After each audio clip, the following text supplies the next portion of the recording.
Hello guys, welcome back to Model Railroading. It's been a long time since I made a video, product review. I've been kind of busy right now dealing with locomotive issues like maintenance,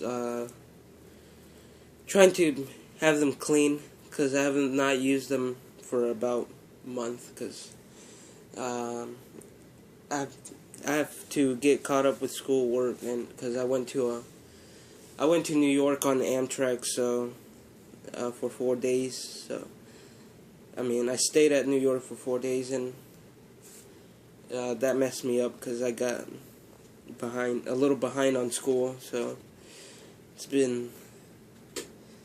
I've been having to do homework, all that stuff. So I'm gonna be doing the review on this Bachmann GP50. The road name is Southern and the road number is 7077. With that said, we are going to be talking about the quality, the prototypicalness of the engine, and the running of the engine too. So, we will get started with the prototypicalness of the engine first.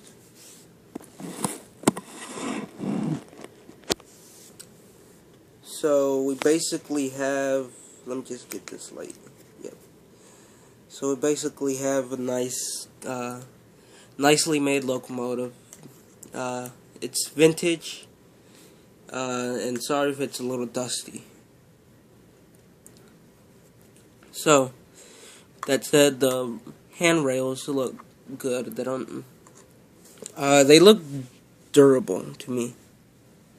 Like, you can actually crash the engine with, like, head-to-head crash with another engine.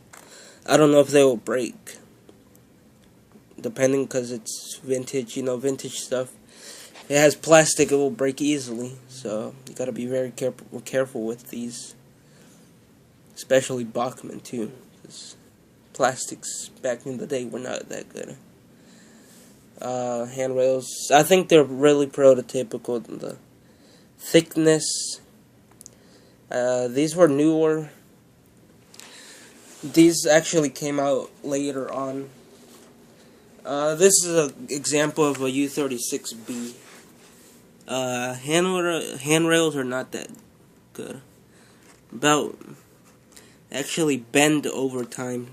I actually bought this almost a year ago. It's not that nice because I actually I used to be Union Pacific. I took the paint off. I bought it off eBay for $15. So it's missing horns. Handrails are not in perfect condition. So I am not sure what I'm gonna do with this. This one is a good runner. I think I might just be replacing or buying another one. Might be buying another shell or buying another U36B. I'm not sure. You have to wait for the clouds to send money to me. So I have to wait. So that said, truck detail's not that. It's really basic Bachmann detail. It's not that fancy, but it does have a bit of durability too. That's what people say often. If it's not that detailed, it has a lot of durability on it. The paint is actually, it is crisp, but it's kind of crooked, if you can see that small. Hold on. You can see it's kind of crooked too, so it's not straight, like really straight up paint. And probably back in the day they didn't really use masking tape. Sorry about that, or whatever they used to make the white or stripes whatever it is, nice and clean and sharp. Going to the top. Alright. Hold on, let me just try to get this thing. Sorry that I have to. I used to like doing my videos on my phone, but they're using it right now. So that said, I don't know if you guys can see, but the top is really nice. Sorry about this. The top is really nice. I have to use both hands for my light. Yeah, the top is really nice. The fans look nice, but they're not see-through. So, the horns, I'm not sure what they are. I don't know what the name of them. It can be a P. I don't know. If you know what type of horns these are, please comment below the video. It has both on each end.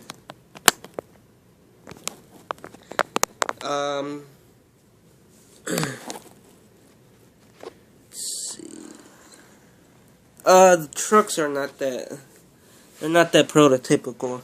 It's like O gauge where locomotives are not. Diesel locomotives are not that prototypical because they need a lot of space. So this thing right here, actually, this is what I'm talking about. That has a gap. Oops, came off the shell. It's not like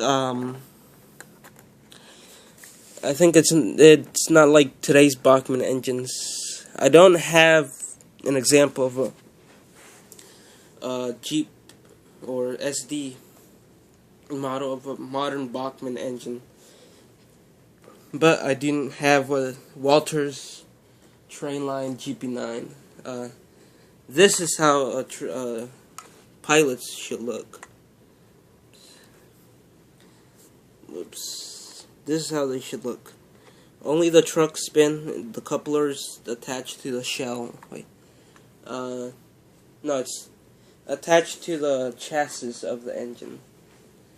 So it actually looks really prototypical. It doesn't. The truck spin. I mean, they don't spin freely, but they turn. They turn freely. Sorry if I'm getting all confused. Getting all you guys confused. So that's about it for the detail, because it's the same thing on the other side. We already covered truck detail. This right here, the top and the side. So with that said, we're gonna cover the inside of the locomotive. What are the specs it has? Usually this locomotive, if you can see little white spots, or I don't think you can. Actually, they were like knobs or something, but I sanded them down, and if you can see the shell, if you see that little hole on the side, that's where the little knob used to go in. I did not like that because it took a long time to take the shell off, and it was really hard, and it was quite a bit risky because it seemed that you were gonna break the locomotive shell in half. So with that said, motor's not that fancy. It's not can motor, but it does have quite a bit of weight to it. So with back traction, with traction tires on it, and one traction tire here, and one normal wheel. No, actually, traction tires up there. Yeah, can't really. Nope. It's on the back. Yes, I'm right. So it has a nice weight to it. Circuit board right here, and that's the contactors, because the front wheels did not have a motor. Front trucks don't have a motor. These wires are soldered to the circuit board, send the electricity to the back, and that's how it usually gets its electricity. Its power. So it has It doesn't have all-wheel drive. It's just rear-wheel drive. So it's only like 2 axles. It's not that powerful, but it can still pull a bit with the traction tires on. Now let's get to the running part of the locomotive. So you can just pop the shell in nice and snug. And there's no need to try to pull each side apart from each other. So it makes it risky for you and the locomotive.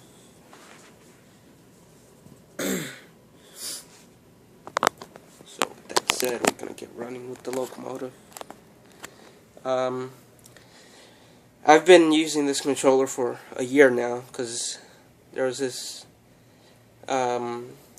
person that offered me his little train collection, because he had it in his attic for about 30 years, and I got that, if you can see well, that it's an Alco PA1, and he gave it to me including those 3 passenger cars and other 2 down there, which I don't really use much. Station, it's an Atlas station kit. So that was really nice of him, because that was like my first passenger fleet. It's not the like one whole perfect passenger fleet. So gave me, like, he had mixed. So let's get running with the locomotive. It's not gonna start up perfectly. It's gonna right now 25 yanks. Try to.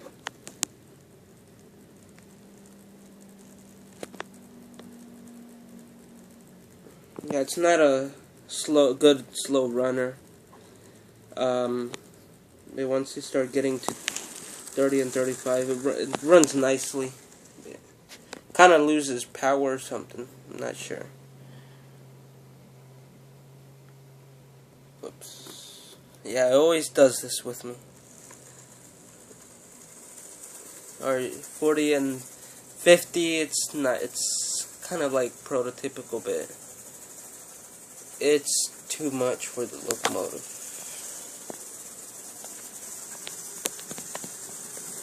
Whining noises from the gears, they're not perfect gears. It's not perfect engineering, too. It has a fast speed.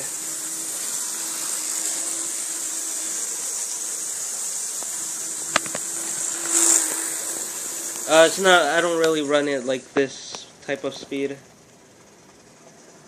But, he can pull a bit too.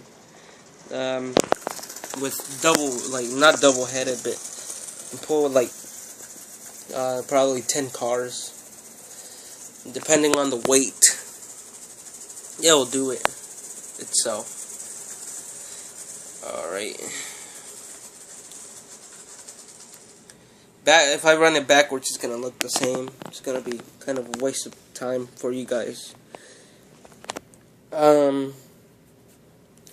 So that's all for the review. That's all we had. We already covered a lot of ground on this video. It's a great engine, but they're rare to find. If you're lucky enough to find one on eBay, buy it for a reasonable price. Athearn sells these, but they're too they're too pricey. So I try to find good locomotives for good reasonable price. If you can see those FT models, like it's a Southern and a Union Pacific. I got those on eBay brand new for about $28. And it's actually a real train, real model railroad hobbyist dealer So it was official. It brought warranty card, everything. So that covers the whole video. I'll see you next time. And thank you for watching. Bye.